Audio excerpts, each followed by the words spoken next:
cloud VM deployment and hardening. The purpose of this workshop is to discuss how to deploy a cloud virtual machine and how to harden that virtual machine, staying true, of course, the title of what this is all about. With that being said, to reiterate, I do want to keep this interactive as possible. And I think by doing so, we'll all get the most out of this. So ask questions that you have. And of course, to be fair, a lot of you are probably watching this as a recorded session. Just note that the documentation and the guidance will be available for you to move in and actually do the workshop yourself. With that being said, I'm going to go ahead and jump into today's content. I'm planning on talking here for, I don't know, maybe 30-ish minutes, something like that. And then eventually I'm going to stop talking and we're going to go ahead and just do the lab. We'll all be here to help answer any questions or help if any issues happen to come up. An anonymous attendee asks, are we going to receive the slides and recording? You more than likely do have the ability to do that. I'm not going to send them out, but someone probably will, or they'll be made available. And Laura says yes. So better answer is yes. But thanks for confirming that because I wasn't sure. All right. So one thing you need to know in order to be successful with this workshop is that you should have an AWS, that's Amazon Web Services account, already set up and ready to use. If you don't have that, it's going to be difficult for you to participate fully in this workshop. Hence, it is a workshop, it's hands-on learning. So if you don't have that, now would be a good time to do it. Before this would have been excellent, but it's all right. Just go ahead and set it up if you don't have it already. And how you do that is go to aws.amazon.com and click these buttons. And good morning once again to everyone else who's joined. It's great to have you here with me. So who am I? My name is Serge Orso, and I have about 15 or so years of experience here in cybersecurity. AJ, great to see you. Great to see you again. And I've been doing what I do, for about 15 years. And I love what I do. That's why I keep on doing it. I am the founder of a company here in Denver, Colorado called SpiderSec. We do penetration testing and offensive security. And I've been doing that since 2015. I've also been teaching with SANS for about that same time frame, about that same amount of time. I've been teaching with SANS, and that's classes like Sec 542, and now I'm on to focused on cloud security. And this is a lot of fun and interesting. Cloud moves very, very quickly, and there's a lot of things to know to be able to secure your architecture and infrastructure properly in a cloud computing environment.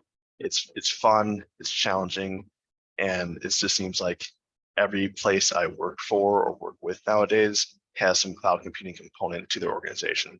So it's kind of difficult to really be a holistic cybersecurity expert or professional for that matter without having some expertise or at least knowledge of cloud computing and cloud security, which is really one of the reasons why I love focusing on this now later on in my career.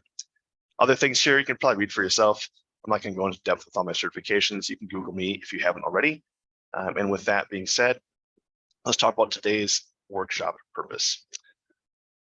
Really, I want to introduce a fundamental topic, a fundamental service inside of cloud security, inside of AWS. We could easily be doing a workshop here focused on Azure or GCP, which is Google, or Oracle Cloud or Alibaba.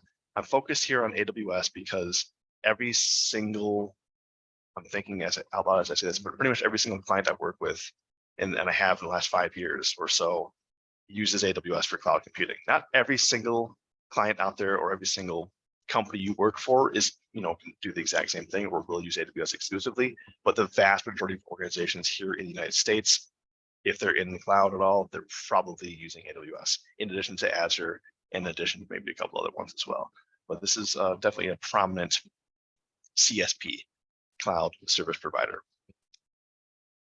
In EC2, I'll talk a little bit more about this as time progresses. This is the #1 underneath the category of compute services, the #1 most popular service out there. So if you're just getting started in cloud or you have some experience, you may already have some experience with EC2, Elastic Compute Cloud. Good morning, Tim. The purpose of this is to introduce you, like I said, to that common CSP which is a cloud service provider, in this case AWS, and a common service, which is EC2, and show you how to deploy a virtual machine. That's what an EC2 instance is, by the way, as well as harden that machine, because a lot of us will be doing that in a real world environment, or maybe we already have, or maybe we have someone at our organization asking us about how to do it. And that's really going to be the focus here. It's not a huge scope of work, not a lot of effort or extended energy required for this. Then after we deploy in or enable an instance, we're going to, like I said, do some hardening steps to make it more challenging for an adversary to compromise that machine. We're going to attack it ourselves, and hopefully we'll have some fun and learn as we go along. I mentioned EC2, and I mentioned the deployment of that machine. Part of the deployment process of accessing the machine requires that we have the ability to log into it. So to harden the machine, we have to actually SSH that machine. If you haven't heard of SSH, it's all right. We'll be using it a little bit today. And just note that there is document lab guidance that is going to help you walk through the steps that we're going to be taking this class or this workshop this morning. The next thing we'll do is actually send some attacks at that machine. I wanted to really introduce you to some common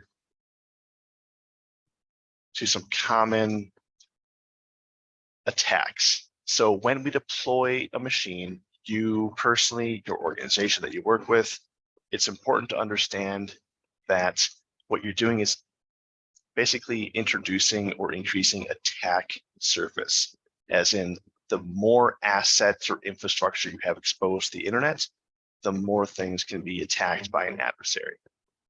And because of that, it's going to be in our best interest to take the time into understanding how we can secure those systems. In this case, one specific one. And that's going to be the majority of the focus today.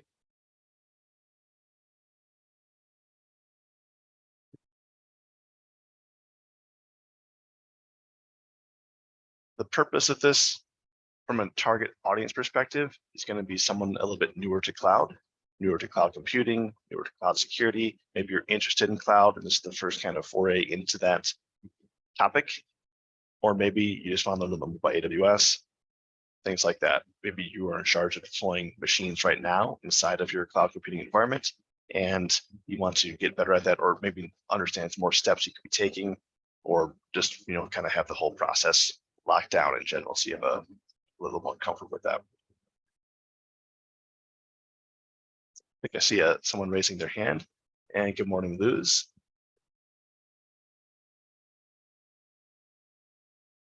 No. All right. There is someone who's raised their hand. Go ahead and feel free to ask a question. I'm paying attention to the chat and the QA and Slack. Serge, they're all muted. Gotcha. Well, in that case, so says misclick. Sorry about that. So no worries. Yeah, if you have a question, go ahead and use Slack or Zoom and type it in, and I'll do my best to answer it. Other than that, I don't see anyone who has a specific question. All right, let's talk about EC2, since this is going to be the main focus for the class. And just to back up, I will say that in order to get the most out of this class, you're going to need an AWS account. If you don't have an AWS account, you can still take something away from this workshop. It's just the hands-on portion of it won't be something you'll be able to do at this moment in time. What does that mean? It means if you like the content, if this looks interesting to you, it once again may be in your best interest to go ahead and sub an account with AWS. Now, to be clear on that, all you have to do, like I said, is go to aws.amazon.com with a credit card, unfortunately, but you can create a free account right now that won't cost you pretty much anything. The question here is, do we need Kali for this too? Absolutely not. You do not need Kali for this. No, any Linux or Windows operating system is perfectly fine. Since we're sitting here in the cloud, a browser will be adequate. And correct, Laura just sent out right there, Amazon or aws.amazon.com, and it is a free account. So if you're getting kind of sick of my voice already, you're like, oh, I want to do something else right now. Well, now's the chance to go over there and set that up. So I see a question that says, hi, Serge, if we are in our AWS account, there's a specific instance we need to launch. I know I'm jumping ahead. There is, and I'll make sure you have that knowledge when we get to that point. There will be documentation, like I said, to get that set up though. Dario says, I have a training and cert account. Can I use that or do I need to get a new account? No, if you already have an AWS account, that's perfectly adequate. You don't need to create a new one. Well, assuming you have no permissions to deploy a machine inside there, but that's my assumption. EC2, Elastic Compute Cloud. This is a virtual machine. So inside of AWS, AWS is a company. They make public cloud and some private cloud offerings available to us. One of their many products that they offer is called the compute category of services, where we basically pay money for CPUs that they make available to us. One of those such products underneath that category of compute services is called EC2. That's Amazon's terminology for a virtual machine. A virtual machine conceptually looks like this over here, where we have some hardware, we have some RAM, CPUs. There's some hypervisor, Hyper-V in the case of Windows, or Zen hypervisor. You can Google those if you're interested. But on top of this software and hardware, there's virtualization that occurs, where we can deploy a machine to the cloud that we have full access to, we have full control over. That's what we're going to be doing today. The thing to note from a security perspective, of course, is that as we or our company chooses to take that action of deploying a machine, what we're going to intrinsically be doing is creating attack surface. I said that word before. I'm going to go ahead and quickly define it now. When I say attack surface, what I'm referring to is the ability for an adversary to potentially cause harm to our business. Like the more you have available, the more attackers have available to use against you, in a manner of speaking. Why is EC2 so popular? It's the #1 service inside of AWS, as I alluded to before. It's popular because it works, #1, which is nice. Those of you who have experience with cloud service providers and technology in general know it can be kind of annoying to try to work on something that is broken. EC2 is a rather mature product offering. A lot of people do have a need for a virtual machine, and this is just kind of, it fits that bill. That's part of this popularity. Other things to note here are going to be things like a website. Your company has a website, we probably all have a website, and because of that, there's a need for that website to be hosted somewhere. You could do that in a Lambda function, you could do that in platform as a service, you could do that on-prem, or you could use EC2. I mean, you have plenty of choices to where you want to host a website at, but EC2 is a very popular option for that. Other things here to note, as far as why someone might want to use EC2, is because it's got some fairly competitive pricing. You have a lot of availability as far as uptime and scalability is concerned, and a lot of awesome integrations with the rest of the API and tooling that is built into AWS. Extremely popular service, and that's why we're spending some time talking about it. If and when you are going through this process of setting up your AWS account and accessing your machines, we have to then understand how we're going to be accessing the machine. And as I alluded to before, this is going to be over SSH. So when we deploy an instance, we have to have some mechanism by which we can log into. And when I say instance, once again, a virtual machine, log into AWS, create a machine, turn the machine on, and now, great, we have a machine running inside of the cloud. What do I do with it? Well, we can log into it and then configure it and then harden it. That's where I'm going with this. And if this terminology is like, yeah, I think I kind of get what he's saying, but I'm not really clear on it, well, that's when, the hands-on portion of this it'll all come together and make sense. But for now, understand that to access the machine, there's a couple different protocols that we're likely to use. The first one for Linux is going to be SSH. And the second one for Windows will be RDP. In this class or this workshop, based on the documentation that's provided to you, it will be here provided shortly. We're going to be using Linux and therefore SSH, which is a very, very common protocol. It's been around for decades that we all use to log into a machine. When we once again do that, just to kind of keep this in the back of your mind, if we can SSH into our machine, doesn't that mean other people can potentially SSH into our machine as well? And the answer is maybe. It depends how we configure it. What is SSH? This is what it looks like. You open up a command prompt and you type in some syntax and you're able to remotely access your machine. This is a protocol. This is a tool. This is a client and server technology. SSH is a mechanism by which we can remotely administer our machine over the command line. Of course, we could do this with GUI operation tools, but over the command line. So We just basically have to know a few different things here. And actually this is highlighted quite well right here. When we go to access our machine remotely, you have to understand that as we deploy that machine inside of AWS, it's going to be just assigned a dynamic public IP address. We need to know that IP address so we can access the machine remotely. And good morning and hello to you too, Anthony. We also need to have a client and a server. When we deploy our EC2 instance inside of our AWS environment, note that it's going to already have the SSH server or service running, which means the only other thing is a kind of a client service. If you have a new version of Windows, you likely already have SSH installed by default. If you're running Linux right now as your personal machine and or Mac, you also already have SSH installed, so that's not a big problem. The other thing you need to know to log into your machine, this can be a username and password or username and key to log into your machine. So what's the IP address of the machine? Number one. Number two, technology like the client and server setup. Number three, username and password or username and key. So we'll be using key-based authentication for this class in order to kind of, as the whole purpose of this is concerned, lock down that access. That's what this is really all about. Conceptually, the syntax that I mentioned a moment ago, it looks like this, where you're typing in SSH. Here is a machine that I have. This is my directory where my key is installed at.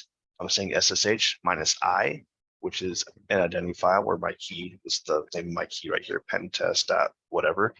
And then username, EC2-user at an IP address. Since this is actually all real stuff, it's a little bit obfuscated, but this is conceptually how it looks. And then once you log in successfully, you'll have access to the command prompt. It'll look just like this. You'll have depending on what image that we use, which I believe it will be this image, you'll see something very, very similar to this, probably within the next 30 minutes, I would imagine, depending on if you have everything set up and ready to go. This is pretty much where we're at, though. It's fun. It's the mechanism, once again, by which we're going to log into our machine. And then from there, we can spend some time hardening our system. All right, so once we have it up and running, we can access it remotely as an administrator, which is what we're going to be doing, hence the screenshot right here. We can then install some tools and scan the machine and attack our machine and get some useful information about how we could potentially harden our system. All right, let's think about this. So I want you to be clear here. What we're doing is going to fundamentally change the architecture of your AWS environment. You may already have virtual machines you have running. Maybe you've done workshops or lab work before. Maybe you're using a personal account. I can't say for sure, but as you start going through this lab, it's going to be, once again, of note and worthy to kind of discuss what we're actually changing as it pertains to the attack surface. Once we start deploying services inside of AWS, there's more room for abuse. And this could even be something like IAM, Identity and Access Management. When you log into your AWS account, if you don't have one created there already specifically, and you go to create that, if you have something like a really weak password, there's potential that someone could compromise your account. That's Identity Access Management, just an example, username, password.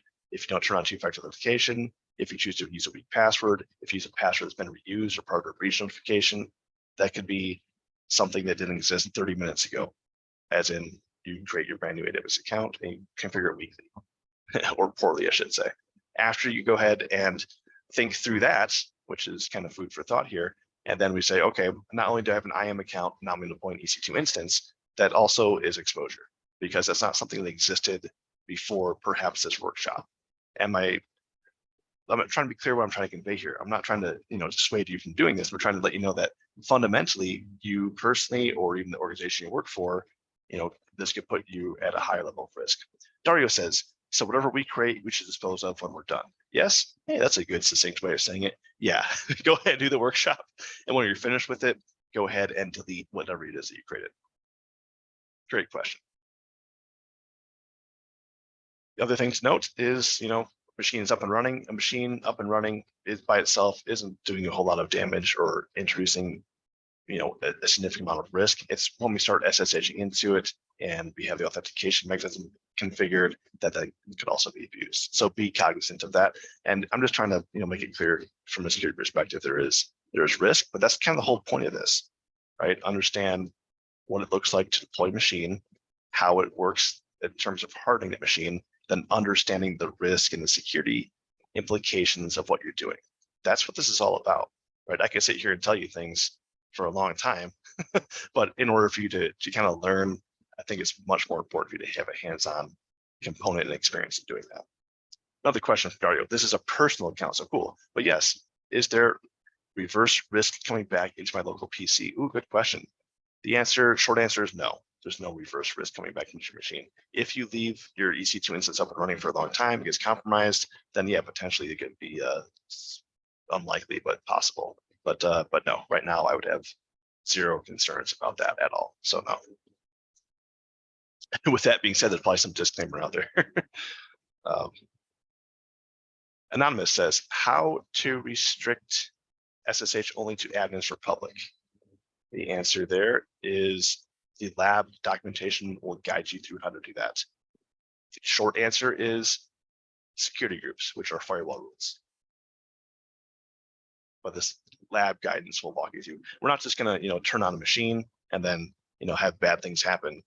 That's not the purpose here. The purpose is education. And we'll turn on a machine, but then we're going to harden that machine, and the lab documentation will walk you through not only how to do that, but it'll actually have information about why we're doing what we're doing. So you have a deeper understanding of how you can secure your machines, not just here for this workshop today, personally, but also at your place of business and in your career progression as well. So you'll have the fundamental knowledge you need to know to actually apply this in a real world situation. That's what it's all about. In terms of why do we care, what type of attacks we see in the real world, here are some examples of that. Some of these are more applicable than others as it pertains to our EC2 instance in this workshop. One thing that is potentially of specific note here would be a zero-day exploit. You may have heard of this terminology. It may be new to you. I'll just briefly kind of give an overview of what this is. There's software that exists. We have mobile apps on our phone. We're using Microsoft Windows or Mac or Kali Linux right now to watch this session. You have Zoom that's installed probably on your machine, maybe access to Slack or something like that. That's all software. Software has typically bugs. Some of those bugs equate to security issues. Those are called vulnerabilities. Sometimes those vulnerabilities can be exploited or taken advantage of to cause harm, as in there could be a new vulnerability associated with, I'll go with SSH. It doesn't come up very often, but every now and then that protocol or that client service implementation has a bug that rises to the level of being a vulnerability that could potentially be abused by an adversary. A 0-day means that an adversary or an attacker has put some time into figuring out how to exploit that vulnerability, the hypothetical vulnerability I'm talking about, the one that exists right now, I'm not aware of that's of any significance. And there has been 0 days since the software vendor has had a chance to fix the bug. 0 day. So new exploit comes out that could be abused right now by the adversary, and there's not any time to fix it immediately in the real world. That would be interesting. As I mentioned, it doesn't happen very often, but when it does happen, it's a significant risk to all of us. Everybody running SSH, that is, which is, hundreds of millions of machines. So what do we do about that? Well, if we're using SSH to remotely access our machines in the cloud, we could perhaps just restrict IP access at the firewall level and reduce the risk of that. An anonymous attendee asks, can we categorize the threats into different buckets like AppSec, SQL injection and cross-site scripting, network-based, Nile service? Absolutely. Yeah, like phishing falls under the category of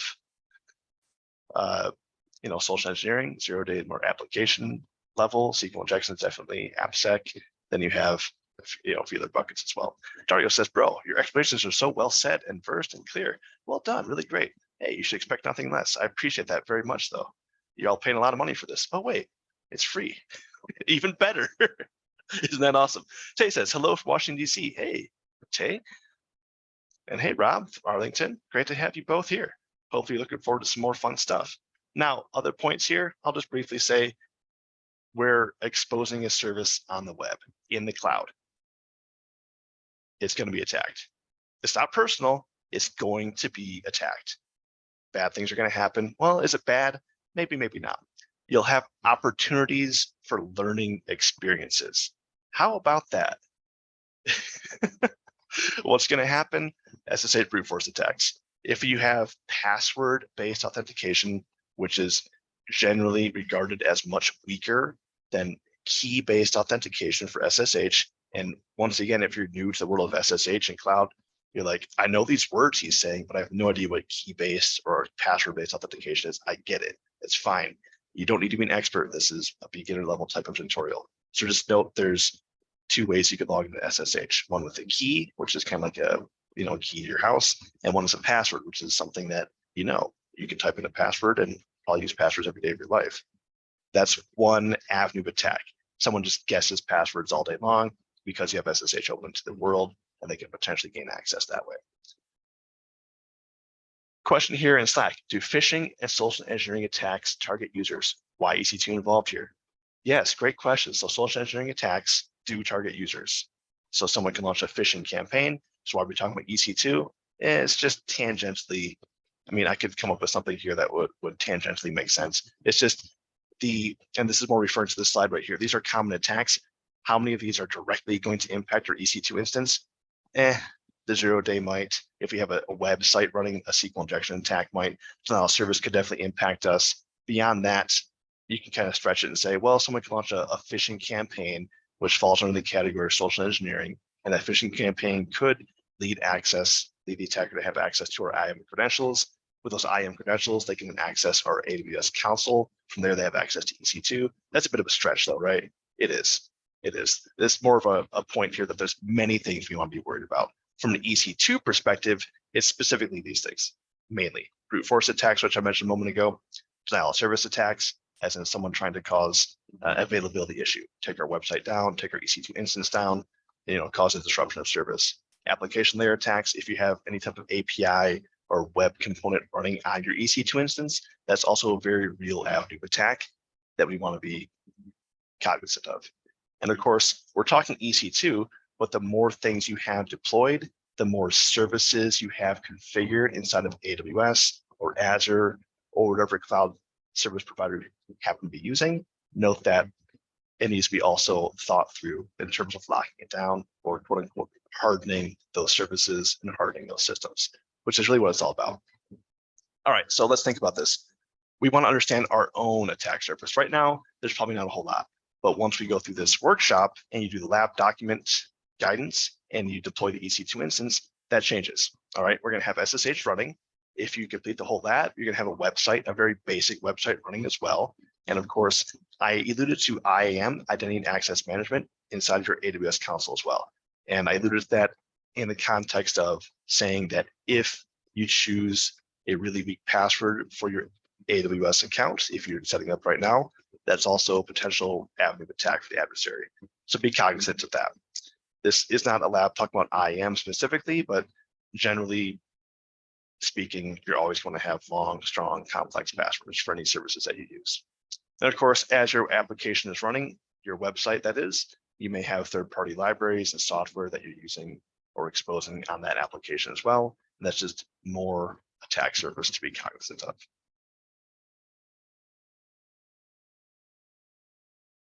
I'm done talking about it. What questions does anyone have before we jump in and start doing it, if any? I'm going to go ahead and copy this link. Well, I'm going to type it in actually to Slack and perhaps here in Zoom as well. But generally speaking, this is where you're going to go to obtain the lab documentation. And I'll bring this back up here in a moment and talk a little bit more about that in a second. Oh, maybe make sure I typed it correctly. Sorry about that. There it is. Edit this because I put July in twice in that link. And I'll speak to that here in just a moment. But before I do, I want to speak to this. You have a journey. Here at SANS, we take cybersecurity and cloud security very seriously, as you can imagine. If, as you continue going through this lab and you start doing the documentation and guidance there, this is something that you're finding that you enjoy, you're finding that it's challenging, you may want to consider some more formalized education. And if you're not familiar with SANS, probably a lot of you are, but maybe if you're not fully familiar with it, you have to understand that we offer, world-class cybersecurity training. And one of those classes that may be of, within your interest level to learn more about this, it's going to be Sector 88. This is the Introduction to Cloud Computing and Security. I'm the course author for this. It's a very introductory level component here. Introductory level class for cloud computing and cloud security. You can see there's a few things as far as when it's available to be taken. Thank you, Tim. I much appreciate that. Tim is one of my students from a previous class. I really do appreciate that. I question here, because I posted PDF links in chat or QA. I will post that link, absolutely. I just want to make sure that at this moment in time, I'm communicating the kind of the extra value piece here. This is a great workshop. You're gonna have a lot of fun. I'm pretty confident with that. But there's more to it. If you want to continue your cloud security journey to becoming a cloud security ace, we're talking about taking several different SANS classes that are going to be potentially right up your alley in terms of what you do for a living. There's another question here. If someone has a raised hand, go ahead and type your question into the Q&A section here in Zoom or within Slack, and I'll do my best to answer that. And of course, I also want to point your direction over to Slack. Laura is probably going to have some awesome links here to learn more about being a SANS cloud ace. There's several different courses out here that SANS offers to help you with your journey down that pathway. And I'll speak a little bit about those as time progresses. But for right now, I do want to share that link again and put it here inside of Zoom, as well as Slack. With that being said, please do go forward, click that link, which is a scary thing to say. And there you will find a PDF. That PDF is the lab guidance for this workshop. And that should provide you with the detailed information you need to move forward and do the hands-on piece of this workshop. With that being said, I'm going to stop talking here in a moment and let you actually move on and start doing that work. I will also be here to answer any questions that do come up. It's a rather straightforward lab.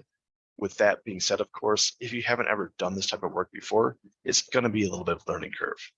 So don't hesitate to ask questions. This is about knowledge and learning and getting better. So you should be making some mistakes, perhaps, and fixing those mistakes and learning from them. That's the best way to learn. If you have experience doing this, note that there are some more advanced components to the lab towards the end. Brian says, are you going to distribute the slide deck? Yes, absolutely, Brian.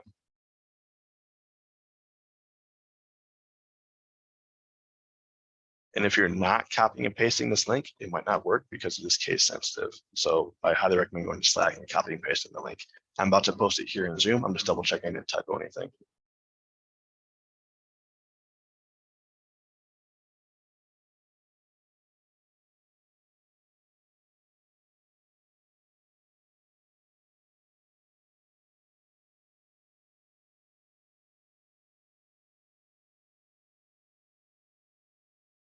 All right, there we have it.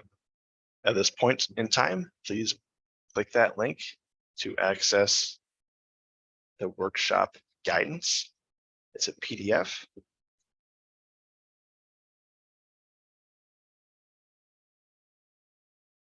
And it'll guide you through doing the rest of the lab.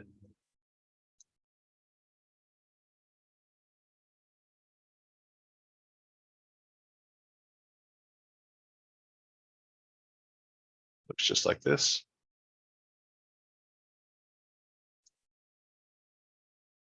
Unfortunately, it defaults to using one of the worst browsers ever built. That's all right, though. And this should be a pretty smooth walkthrough of the lab documentation.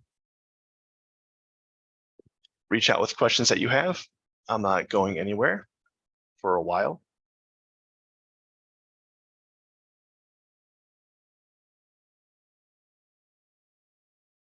Try to have fun. Try to learn something new. All right, welcome back, everyone. We're at the 5-minute warning mark.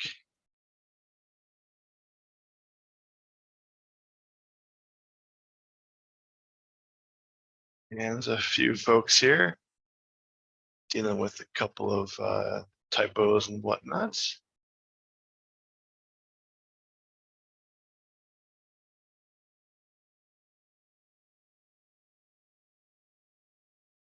But it's all good. Just double checking in the questions that come up. And while I'm doing that, I do want to make sure that I'm giving my thanks to everyone who took the time out of their day to show up today and be part of this workshop, whether it's live or you're watching this at your leisure, or listening to this at your leisure. We're going to keep this up for about, like I said, 4 or 5 more minutes, which is awesome to see all these people being so successful with the work they're putting into this. Some of you probably whipped through this in 30 minutes or 45 minutes, and some of you probably spent a little more time doing it. Stephen, Luz, you're both very welcome. Marcin, I'm happy to hear that. That is great news. So happy to hear all the success and the trials and tribulations that people are going through and working through this. That's part of the learning process. And really that learning process here at SANS kind of circles back around to becoming a SANS Cloud Security Ace. There's several different courses here at SANS that are going to help you with your journey to becoming that ace. We're talking your fundamentals of Sec 388, moving up to Sec 488. And of course, there's many other classes here in this cloud security curriculum that I can point you to, and happy to have that conversation if anybody wants to reach out. Please do stay in touch on LinkedIn. I'm more active there than Twitter, but I'm around. Note that this will be available in your portal about the 48-hour mark. You're very welcome, everyone. And please do stay in touch, either now in Slack. I'll be keeping an eye on that for a minute, or for a moment, I should say. My Twitter doesn't exist. Oh yeah, it's X, sorry. Forgot about that.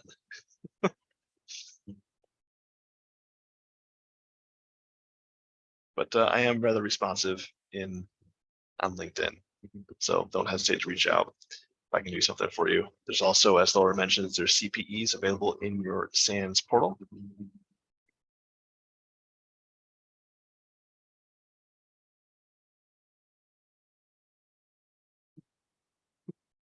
Dario, I'm gonna have to help you offline probably. It takes effort, so yeah, put a slash in front of that Etsy. You're very welcome, Mark.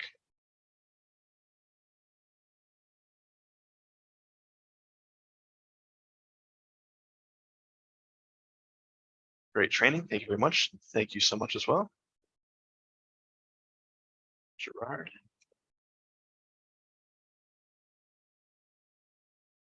Paying attention to any of the stuff that comes up. Jerry Ryan, thank you, SANS. All this has helped others, absolutely. Fawn, good class. Yeah, okay.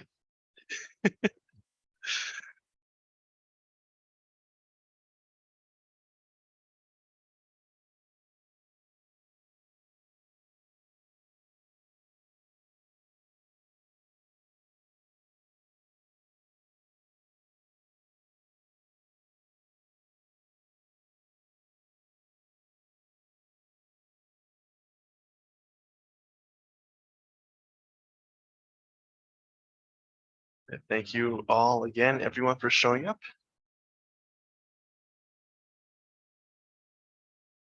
You're very welcome. Have a great rest of your day, everyone, and don't hesitate to reach out.